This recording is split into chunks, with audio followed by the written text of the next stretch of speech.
कहते हैं ना कि कुछ चीज़ें कभी नहीं बदलती। फ्रांस में हुई घटना इस चीज़ का ताज़ा उदाहरण है।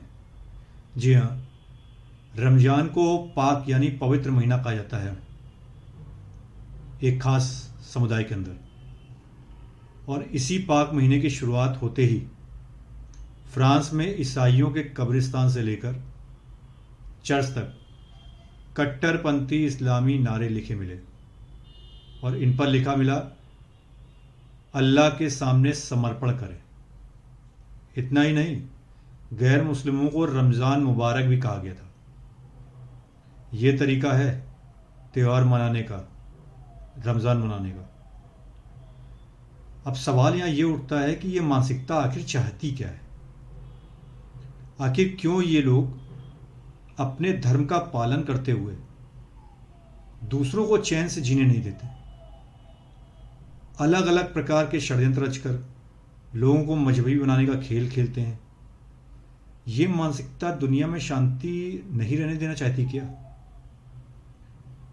ये जरूरी है कि अब इस मानसिकता को उचित भाषा में जवाब देने की जरूरत महसूस होने लगी है देश और दुनिया को। ये एक बहुत बड़ा प्रश्न है सभी के सामने। रमज़ान महीने में फ्रांस के कब्रिस्तानों में लगभग 60 कब्रों पर अल्लाह के सामने समर्पण करें। फ्रांस पहले से ही अल्लाह का है और गैर मुस्लिमों को रमज़ान मुबारक आदि तरह के नारे लिखे हुए मिले। ये कब्र ईसाइयों की बताई जा रही है।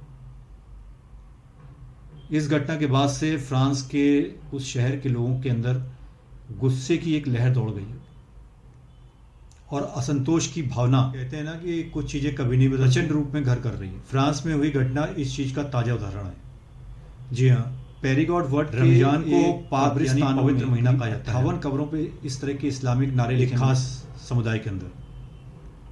और इसी पाक सवाल यही है कि इन जगहों पर इस कट्टरपंथी फ्रांस में ईसाइयों के कब्रिस्तान से लेकर उनमें कब्र, चर्च, युद्ध स्मारक, कट्टरपंथी इस्लामी नारे लिखे, सूली पर चढ़े ईसा मसीह की और इन पर लिखा मिला वाली जगह पर अल्लाह के सामने समर्पण पर इस तरह के नारे नहीं कट्टरपंथी गैर मुस्लिमों को रमज़ान मुबारक भी कहा गया था। जबकि दूसरी कब्र पर लिखा मिला, ये तरीका है गैर मुसलमानों को रमज़ान मुबारक हो, रमज़ान मनाने का। कुछ कब्रों पर गेवर। अब सवाल यहाँ ये उठता है कि ये मानसिकता आखिर चाहती क्या है? जिसमें अल्जीरियाई अरबी में इसका आखिर क्यों ये लोग श्वेत व्यक्ति अपने धर्म का पालन करते गैर मुस्लिम दूसरों को चैन से जीने नहीं देते? कब्रिस्तानों से लगभग 3 अलग अलग प्रकार के षड्यंत्रों को निशाना बनाया गया। लोगों को मजहबी बनाने का उनकी लकड़ी से बने दरवाजों पर यह मानसिकता लिख दिया गया, रमजान मुबारक नहीं रहने देना चाहती क्या? ये सारी वो घटनाएं घट रही हैं। ये जरूरी है जो इस हर एक इंसान के दिमाग में प्रश्न चिन्ह खड़ा कर रही हैं कि आखिर ये जवाब देने की ये वास्तव में देश और दुनिया के लिए खतरे का संकेत तो नहीं है। ये एक बहुत बड़ा प्रश्न है। ये बहुत ही सभी के संवेदनशील विषय होता जा रहा है दुनिया का। रमजान महीने में फ्रांस के कब्रिस्तानों में लगभग 60 आने वाले समय में अल्लाह के सामने समर्पण नासूर बनकर देश और दुनिया के लिए पहले से ही अल्लाह का है बड़ी मुसीबत बन सकता है।